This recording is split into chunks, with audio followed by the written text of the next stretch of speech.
পুরুষ হয়েছে না মহিলা হয়েছে? পুরুষ। আচ্ছা, ওকে জিজ্ঞেস করো তোমরা কয়জন, না তুমি একাই? তুমি কি একাই না তোমার সাথে আরো কেউ আছে? একাই। এই যে মুন্নার ক্ষতি করছো কেন?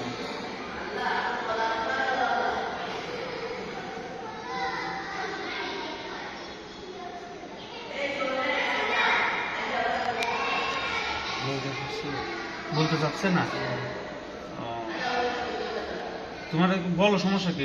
যদি সঠিক কথা বলো, তুমি মুসলিম না অমুসলিম আগে বলো তো। মুসলিম। মুসলিম হলে সমস্যা নেই, সঠিক কথা বলো। বলো সমস্যা নাই, আমি ভালোভাবে বলতেছি, বলো কি কি সমস্যা হয়েছিল, মুন্নার সাথে কি সমস্যা হয়েছিল, কেন তার ক্ষতি করছে?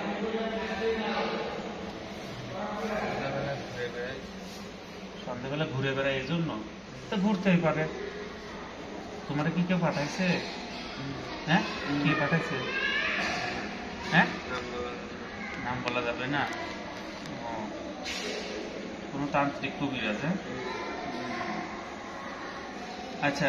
এখন তো তুমি মুসলিম হয়ে যায় তার কথায় আসলা, এসে আরেকজনের ক্ষতি করলা, তোমার শাশুড়ির মধ্যে হিসাব দেওয়া লাগবে না?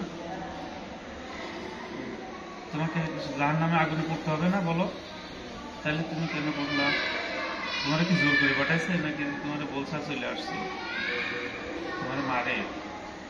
আচ্ছা, ওর কাছ থেকে যে তোমার পাঠাইছে, যে তোমার ইয়ে করে রাখছে, তোমার আয়ত্ত করে তোমাকে যে পাঠায়, তার কাছ থেকে যদি মুক্ত করে দিই, তুমি চলে যাবা? হ্যাঁ, আর কখনো আসবে না তো? সত্য কথা বলতেছো? আল্লাহি, আল্লাহর কসম বলো, বলো, মুখ থেকে বলো। তোমাকে মুক্ত করে দিলে আর কখনো আসবে না, ঠিক আছে? আচ্ছা, তারপরে আমি পরীক্ষা করে নিচ্ছি ইনশাআল্লাহ তাআলা। এবং যারা মিথ্যাবাদী মুনাফিক, তারা আল্লাহর কসম করেও মিথ্যা কথা বলে। তুমি যদি এই কথাটা সঠিক না বলে থাকো, তোমার মাথার উপর আসমান থেকে বজ্র দ্বারা আঘাত করা হবে, ডাক করবে। তোমরা খেয়াল করো তার মাথার উপর ডাক করে কিনা।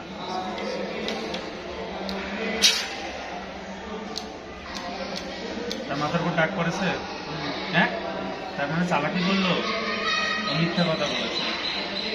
কেন মিথ্যা বললে কেন? হ্যাঁ, তো সেই কথা আগে বললে না কেন? থাকতে বলেছে, তুমি সেই কথা আগে বললে না কেন?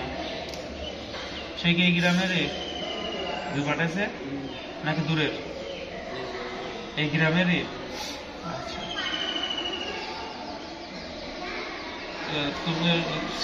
তুমি ছাড়া আর কে কে আছে তোর সাথে?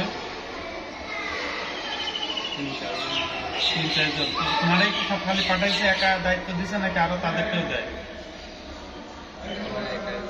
একাই দায়িত্ব দিছে। এখন তুমি মুসলমান হয়ে আল্লাহর কসম করে মিথ্যা কথা বললা, এটা কি কে মনে নেবে? তাহলে তোমরা কিভাবে বিশ্বাস করে বলো? আরেকটা সুযোগ দিলে যাবা? বুঝতে পারছো তো? পরীক্ষা করে কিন্তু আমি আবার পরীক্ষা করবো, ঠিক আছে? হ্যাঁ,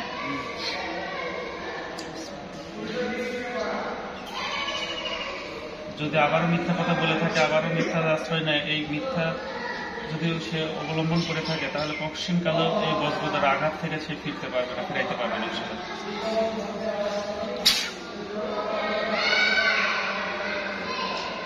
ডাক করেছে?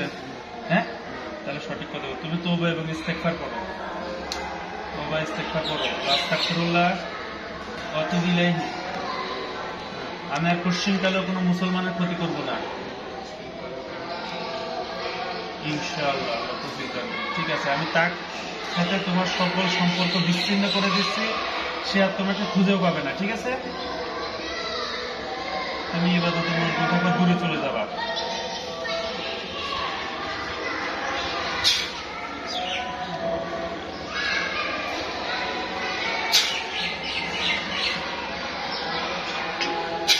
এবার দেখো তো তুমি তাকে খুঁজে পাও কিনা। হ্যাঁ, দেখতে পাচ্ছ? সেও তোমাকে আর কখনো দেখতেও পাবে না, খুঁজেও পাবে না, ঠিক আছে?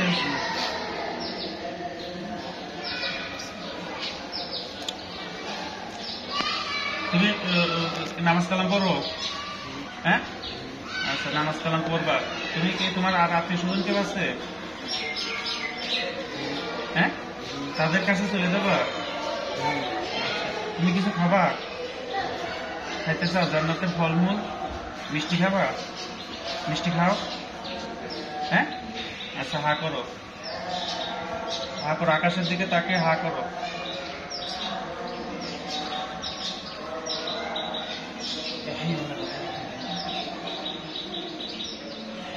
আসমান থেকে আল্লাহ তাআলা তুমি মিষ্টি তার মুখের মধ্যে দিয়ে দাও। আমি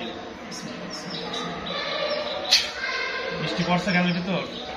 হ্যাঁ, আচ্ছা খাতে থাকো, যতক্ষণ মন বড় মন চায় খাতে থাকো। পেট ভরে গেলে বলবা।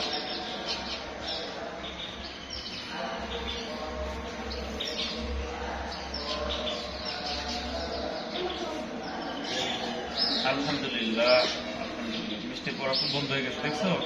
হ্যাঁ, আচ্ছা তোমাকে মিষ্টি খাওয়ালাম, তুমি তো ইস্তেগফার পড়ছো এবং মুসলমানের আর কখনো ক্ষতি করবে না, এই জন্য তোমাকে আল্লাহ তাআলার তরফ থেকে মিষ্টি খাওয়ানো হইল। ঠিক আছে, অর্থাৎ তুমি সেভাবে চলবা, তো তোমাকে ওই তান্ত্রিক থেকে কবিরাজ থেকে বিচ্ছিন্ন করে দেওয়া হলো, সংযোগ হয়ে সে আর কখনো তোমাকে খুঁজে পাবে না। অর্থাৎ তুমি ভালো কাজ করবা, ভালোভাবে চলবা। ঠিক আছে, নামাজ কালাম পড়বা, জিকির আজকার করবা। আল্লাহ তাআলা তোমাকে হেদায়েত দান করুন, আমিন। যাও, জেলখানা থেকে চলে যাও। ঘুরে গেছে? আচ্ছা ঠিক আছে। এবার দেখো তো তোমার মাথা ভাল লাগে কেন? মাথার ভিতর তাকাও, চোখ বন্ধ করে মাথার ভিতর দেখো। মাথা, মগজ, নীল এগুলো সব দেখা যায়? দেখা যাবে, পরিষ্কার দেখা যাবে ইনশাল্লাহ, কথা সব না। দেখতে পাচ্ছ? আচ্ছা, কোথাও কোনো কালো কিছু দেখতে পাচ্ছ? কালো বা সুতা দিয়ে পেঁচানো গিরু মারা আছে, এরকম কিছু দেখতে পারো? গিরু মারা বা এই জন্য মাথা ভাল লাগে না? আচ্ছা ঠিক আছে, দেখো ওই গিরুটা খুলে যাবে এখন।